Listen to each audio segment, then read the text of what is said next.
Welcome to Doomer's Discussion. Here's your host, Bob Parana. On Duber's Place is co-organizer of the New York, PA Corporate Cup Soccer Showcase, Kris Linderman. Kris and Dave Talbot, they started this thing back in 2017 with just a boys match. We're up to 4 matches, Kris, 8 teams. How excited are you to see your idea come to what it is? It's pretty exciting to see like what it's evolved into. Mm-hmm.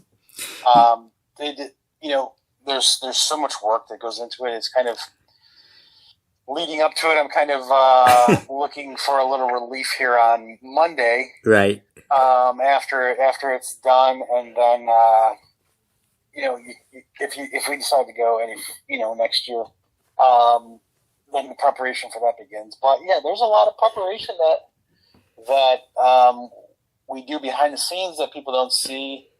And but we're excited to play Sunday. Yeah, I mean, it's one of those things. Like I said, I started doing this in 2019, and again, I wrote a little piece. It kind of changed my life. I was coming off a big sick, and that showed me the world is okay. You guys continue to do that, Kris. The beauty of it is, it's not just 4 soccer matches. It's an environment. It's a culture. And man, I just love seeing that mesh of kids. And it's just got to make your heart feel good to know that. And I've seen it personally, the growth of soccer down in this portion of the teams, just how it's grown, man. You've done that. You guys have done that. That's got to make you feel good. Yeah, that does. One of our goals when we started, or one of the reasons why we started this, was to help promote soccer more in the area, like northwestern Pennsylvania and southwestern New York. But and I think soccer in the area, like you said, has come a long way. And if we helped, generate more interest, then that's pretty awesome. Yeah, and it's a thing too where you started with just that boys match in 2017. Then came the girls, and the growth of it was so much you had to start the 2 silver games. And we've talked in the past, but damn, it was like, well, we got to do something else. We got a lot of kids. What was that decision like, Kris? That we're going with 2 more matches? Well, at that point, like I sat down and I said, Dave, I go, if we don't, like, we need to do something. We can't add more kids to the teams because there's 22 on each team. That's a lot. So we need to do something because we've got like 250 kids a year trying out. Mm-hmm. If we're only going to keep 88, that's over 100 kids that are getting cut. Right. And and a lot of those kids are very good. They have got good talent. Yeah. So I'd hate to see them not make the team, but still be talented. So, we came up with kind of this gold, silver format. I think one of the other terminologies were Team A and Team B, or Team 1, Team 2. Mm-hmm. I preferred the gold, silver format. Yes, yeah. And I think that's went pretty well. When we call players after they've been selected by the coaches, we explain to them, hey, you've been selected for gold or silver, and then we ask them, would you like to play? Yeah. And, 99% of the time they say yes. Sure. We have had players that we've called and said, you've been selected for the silver team, would you like to play? And they say, no, thanks. Yeah. Right. And I think in certain examples, it hurts their ego to not make the gold team.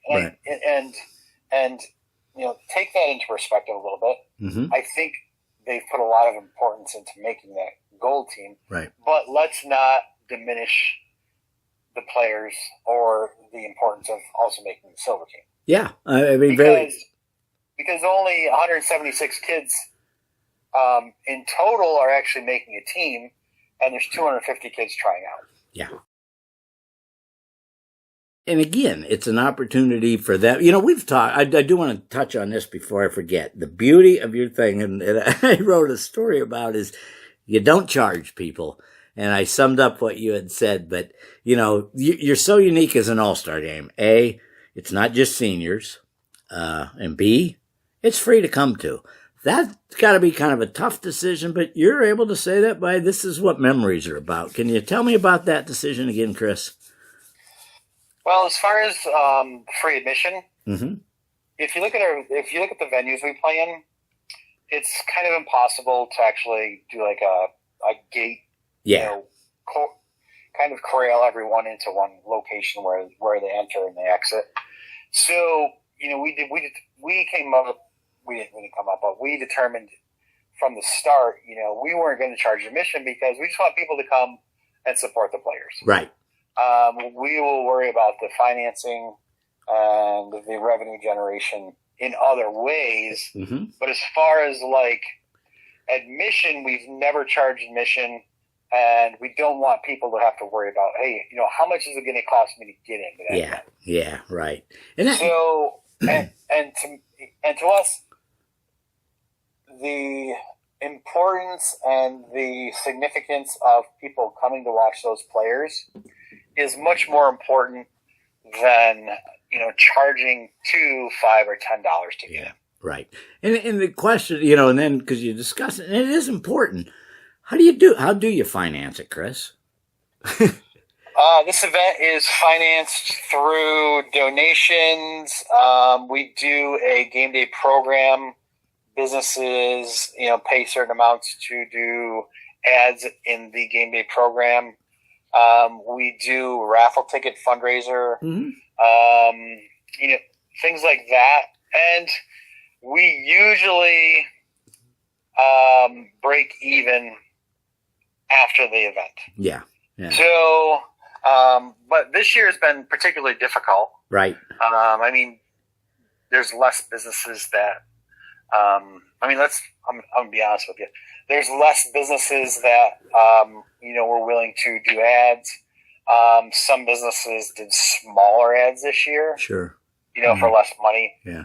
It could be the economy. It could be, some of the businesses aren't in business anymore. Sure. And, it's different things. It's not just one reason. Sure. But, that definitely is, the difficult part of this year, mm-hmm.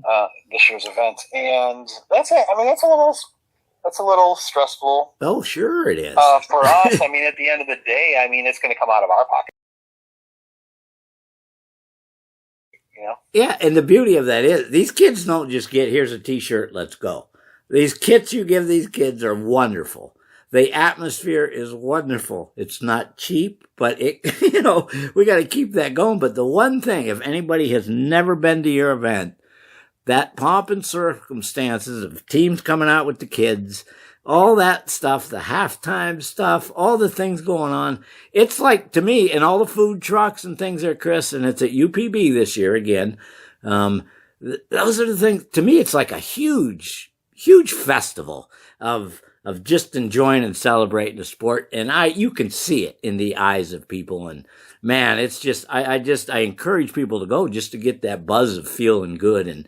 And like when we played at Kane last year, you got a little emotional talking to the crowd, which I understand, but dude, your heart just has to beam. I know I've almost asked that same question, but when you look up in those stands and see that, damn, dude, you brought this stuff here. You and Dave made this happen. And, I don't know. I'm just proud that I've been able to be a part of it. But as you put this stuff together, you come game day. What's that buzz like? Well, a couple of years ago, somebody called it an extravaganza, which I thought was a pretty cool name. Mm-hmm. And they had the same feelings as you of, there's so many different elements that we try to bring to this. It's not just, we're going to give a kid a T-shirt and then we're gonna blow the whistle and we're gonna throw a ball out there. Yeah, right. It's like that's never been our intent. We get each player an Under Armour kit, and we want them to have something that that after the game, they can proudly still wear. Mm-hmm. And some kids have them framed. Yeah, I've and seen they send me pictures. pictures. Yeah. Things like that, which is pretty cool because to me that means that those players, like, this event means a lot to them. Yeah. Yeah. And that is probably one of the most important things. Yeah. The talking about players and coming back, we've added a couple of, this will be the third year for an alumni game. And, if we continue to go and all that stuff, that game's eventually going to really take off if given the opportunity, because there's that many more kids that are alumni, Kris. So that's going to make you feel good. Yeah. There's definitely a lot of interest in the alumni game, which is this Saturday at 4:00. Mm-hmm. And, like, those players, they send me texts all the time, like, hey, we're so pumped, we can't wait, and things like that. And we get them a shirt also. Yeah, yeah. And we'll have food trucks there for them also, and music. And again, it's not just, throw a ball out there and let people run around. It's never been about that. It's always been about, like, creating something that people can be proud of, and creating something that, people can make memories and remember something. And even, like I said, take the uniforms, for example, like something that somebody can hold on to and have after the event. Well, one thing, I'm just sitting here thinking, okay, guys, put your uniform on. Half of them won't fit in them or whatever. But that could make for some interest. No, that was cool. I mean, seeing the excitement of kids that I saw playing 219, playing last year, that was pretty awesome. So again, just another aspect of all the things that you guys do. I ask you though, how did you get into soccer yourself, Kris? I mean, I know you guys were with the Olean Soccer Club at the time, but were you an all-star when you played? No. I didn't apply myself very much in sports when I was young. Like, if I had the drive I have now as a a youth player, I would have been pretty good. Yeah. But I mean the drive that Dave and I have now developed over the years. And as, like, high school players, I mean, I was never an all-star. Yeah. Okay. Well, I would have never, like, been selected for a team. Okay. Having said that, you have two boys that have played. How cool is that? Yeah, Dave's got 2, and I have 3. Yeah, 3. Okay. Yeah, and they're all really good at soccer. I mean, they've made a bunch of all-star teams and things of that nature. But and I'm proud of their accomplishments. Mm-hmm. But the funny thing is, like if we were all the same age, like, we wouldn't be in the same group. Yeah, right. Like those were the kids, like, I was jealous of when I was their age. So the other question is, even though you didn't play in the game, how about you and Dave suiting up and going out there on Saturday? Oh, we've played in college. Yeah. I ended up I started playing soccer I was a senior in high school. Oh, wow. Yeah, and then they didn't have soccer where I went to high school in Franklinville. Mm-hmm. At the time, they actually started a girls' team, I think, a year later after I graduated.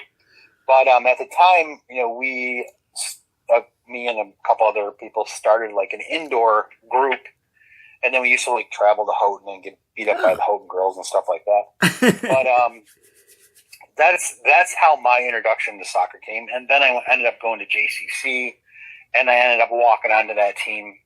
And I really didn't know the game at that point. Like, I didn't really, it was classic.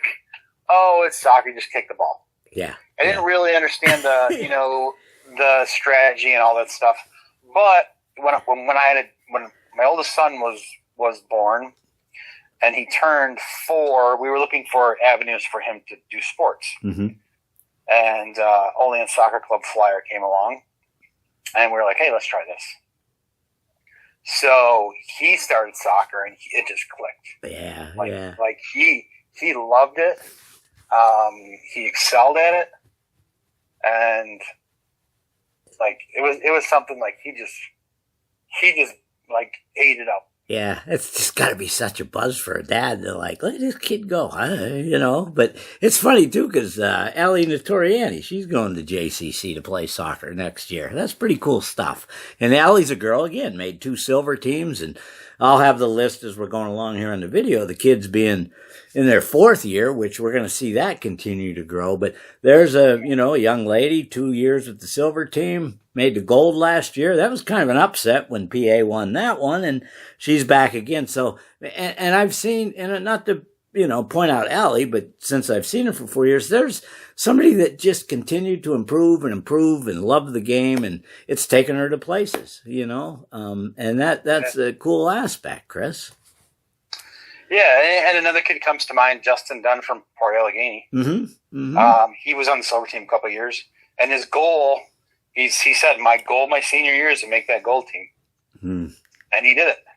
And, this is I guess for people that anybody that knows me knows my thoughts on the game, but it's like, this isn't like, okay, May comes, throw a ball out, who wants to play? You guys start tryouts in the fall, which is kind of cool because it's right around that time. Seasons are winding down, kids are at it, but then you move into the spring.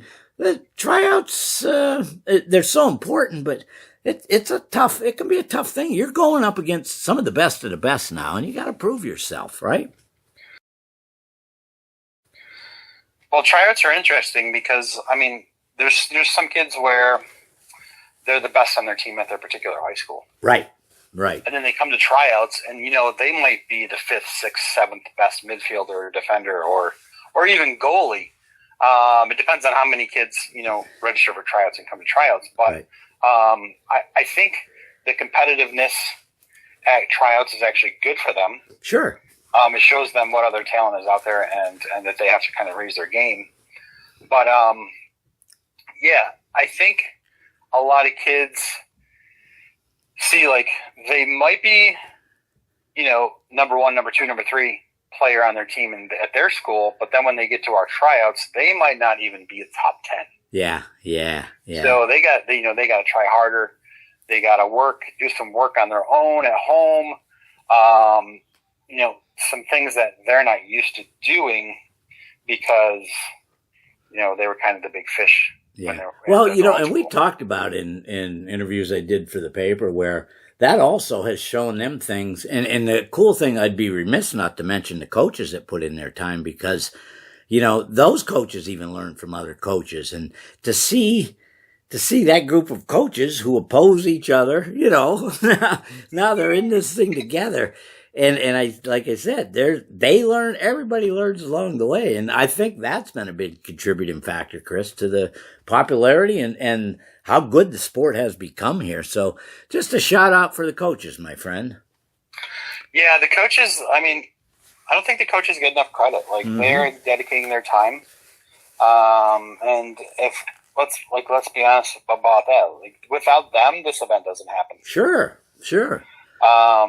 So they buy into it. The players buy into it. They all find value in the event, which I think, is important. And, it's kind of surreal to us that, they're placing a lot of importance on this event that we created, 9 years ago. But yeah, like the coaches are vital. And it's interesting watching them at practices because they're networking. Yes. So,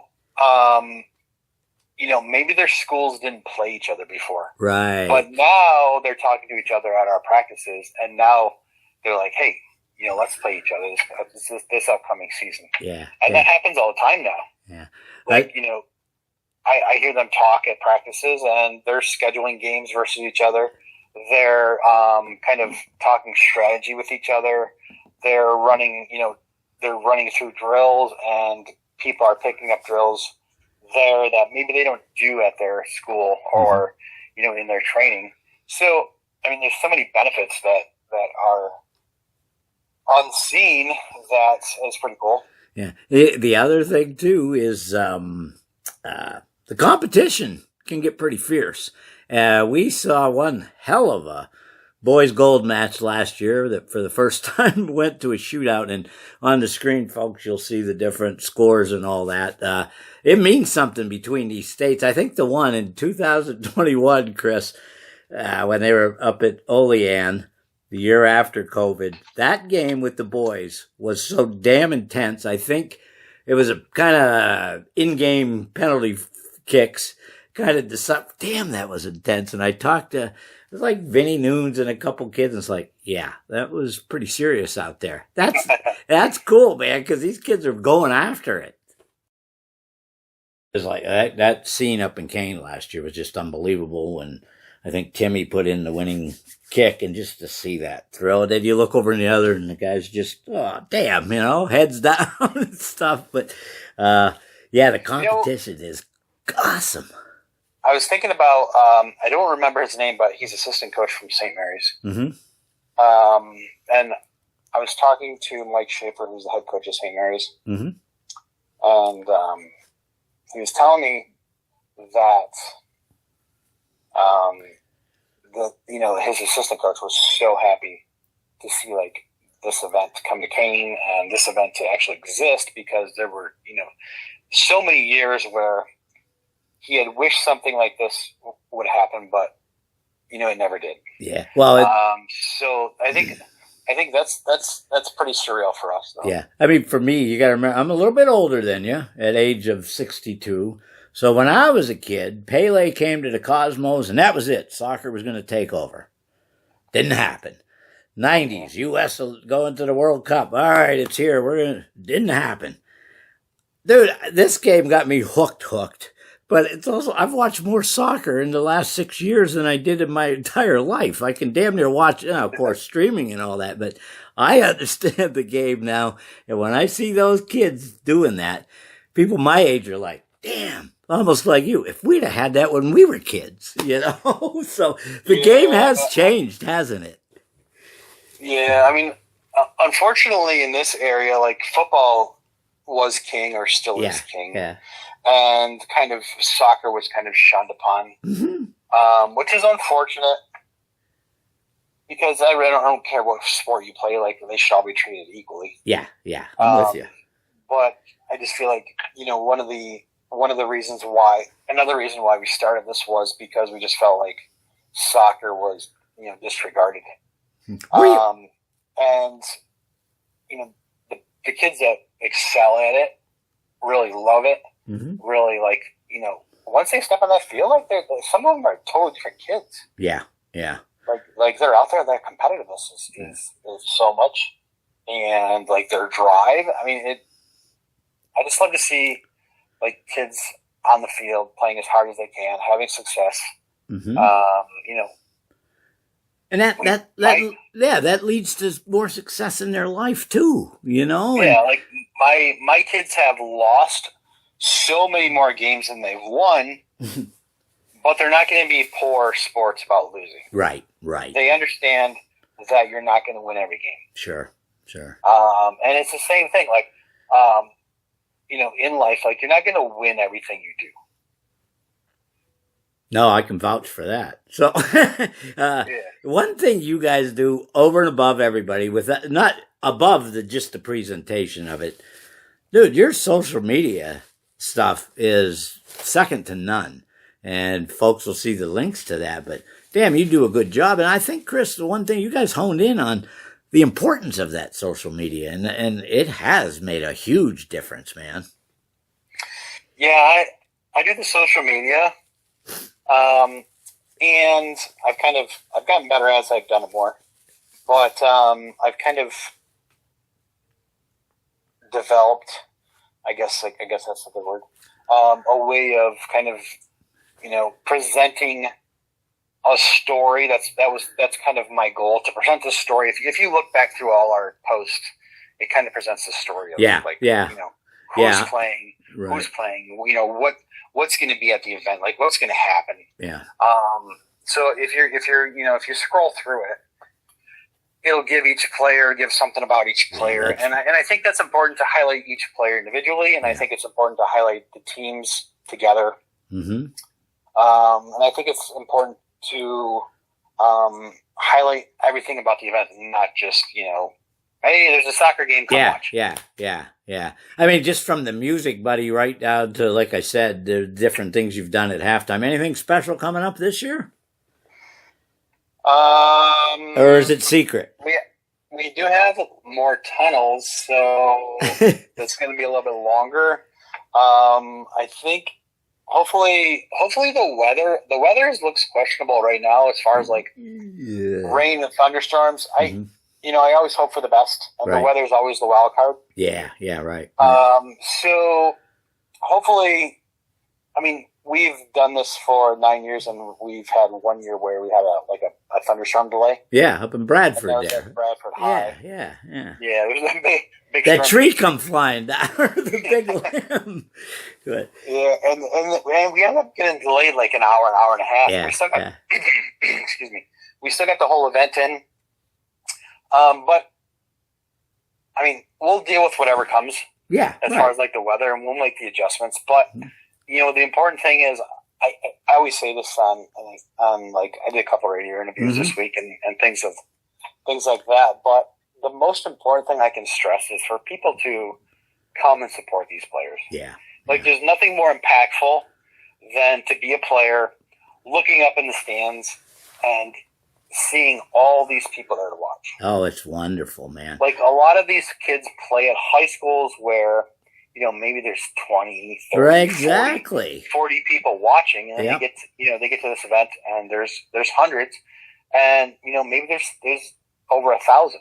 Yeah, and it's one of those things I always said when I wrote stuff, that it's like a World Cup vibe there. It really is, and the cool thing too is some of these kids that have been ball boys are now playing. How awesome is that? Yeah, ball boys and girls. I was going to say that if you didn't mention it. But, and I was telling some players at the previous practice I attended, some of you guys were youth players that walked out with the game players in previous years. Mm-hmm. So look how far you've come. Right. And we have had a lot of ball kids, kind of graduate to playing. So that's pretty cool. Yes, it is. Maybe I don't know if this is true or not, but maybe this event, spurs like those players to strive to get better. I don't know. I will tell you, yes, it does. Because when I cover it through the fall, there are kids that have it on their mind, buddy. So yeah, I will vouch for you that it has and does have an impact on a man. That's pretty awesome. Other cool thing, I see these kids, like last year at practice or in the fall, you got these, both teams, all of a sudden these girls from different teams are, because I'm the peace sign guy, and they're like, hey, can you get us? And all these kids that have become friends for life from different teams. Again, damn. I mean, it makes it tough when they play each other, but I just get a joy watching these kids from different teams becoming, creating this bond, man. Yeah, it's one of the things that I've noticed over the years is, like, if you look at the Instagram posts of these players, they'll post like pictures of themselves in the game uniforms and so on and so forth. But they've developed friendships with players from other teams, and I think that's one of the greatest aspects of what's been created is.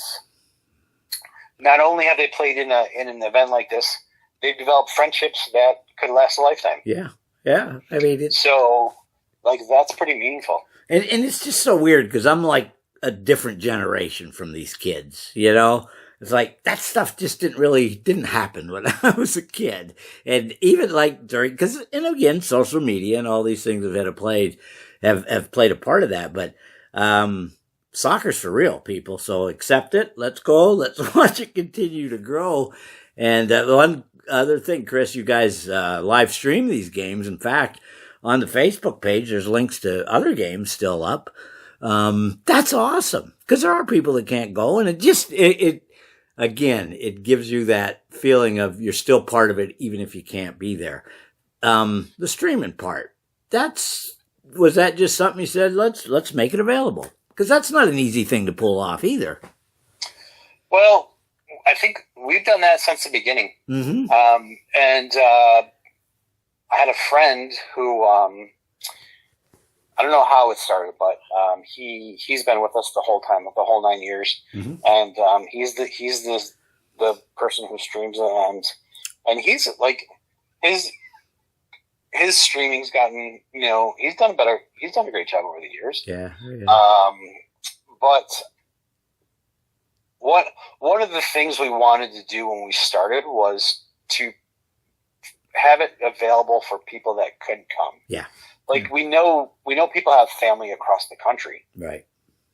And many of those can't come. But rather than, hey, after the game, talking on the phone or say, hey, how'd your game go? Yeah. You can actually watch it. Yeah. And it's so awesome because it's showing people how many people are watching at the same time. It really is. And again, back to the beauty of your Facebook page and things is that is an archive. Folks, you can go back in history on a page and see things. And that's one of the cool things. I'm probably going to spend some time doing that as I prepare pictures for this because, it just... I was at our media day event, and I was waiting for players to come, and I was watching last year's games. Yeah. Well, I remember, because I wasn't there this year, but last year I was there, and I remember everybody just kind of stopping up front there and watching that. And that's out there forever for them, buddy.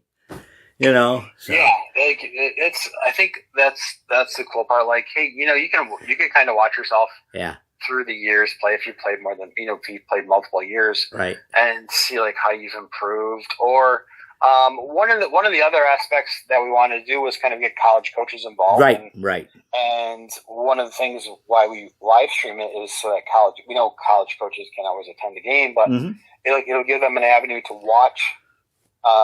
So there's some that attend, and there's been a lot over the years that have watch it on our Facebook page. And I'm sure when they see these kids that were freshmen last year out there, it's like, damn, let's keep an eye on this kid, and then the other guy, yeah, I'm keeping an eye. You don't keep an eye. I'll keep an eye. But it's, again, an opportunity, isn't it? Yeah.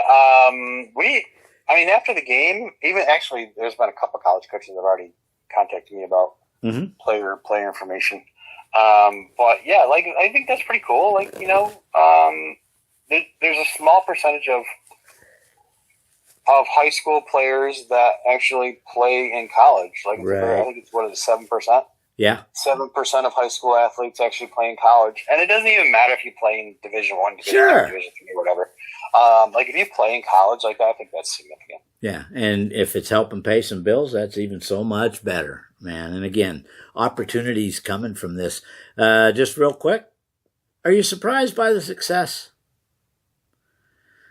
of the event? We kind of touched on it early, but literally like today, Thursday before, do you sometimes just say, damn, we created a monster, or I didn't think this was possible? Well, I think I'm surprised by it, but at the same time, I'm kind of proud of how it's grown. And we did create a monster though, because there's so much work that goes into it. This is not something that you put together in a couple months. This is probably, I would say, a 10 or 11th month project of kind of coordinating things. You got to have a good timeline. You got to be organized. And you got to be able to kind of herd cats. You know what I mean? There's so many moving parts. There's so many people involved now. There's so many players involved. It seems like at times the amount of work is too much. But if you chip away at it, and you do some, not try to knock it all out of the park at once, but chip away at it.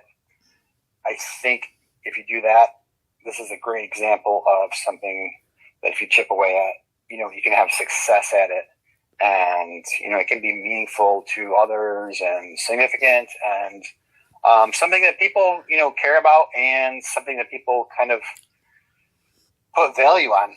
Yeah. You, boy, man, you really struck that image in my head, herding cats. I'm going to have to use that a lot more because I could just envision that.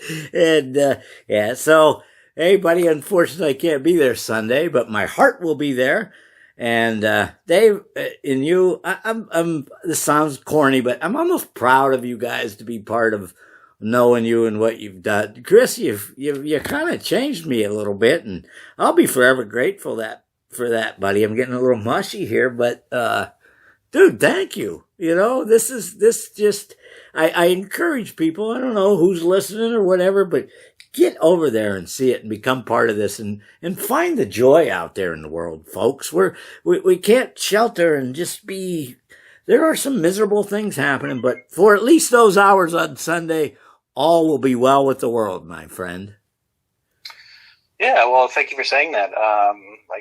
We've developed friendships with people over the years that we never thought we would have. Yeah. We've met a lot of people, and, we're proud to call you a friend. Oh, man, cool. Okay, so I'll have things going on the screen, and we'll keep going along. Kris, I really appreciate you taking some time. I know it's hectic. What's Thursday before the match like for you? You going nuts today? No, actually today I started setting up, so I took a lot of stuff over to Pitt Radford. Yeah. But it's not something that you set up in a day. Yeah. Again, you got to chip away at it, and but it takes a lot of time to set all that stuff up. It doesn't pop up. You know what I mean? Yeah. Well, when I'm able in the future, I'll do whatever I can to help you. You guys truly are. You kind of do my whole motto: be kind and do your best to make a difference. You certainly do, Kris. I much appreciate you taking some time here. Oh, no, thank you.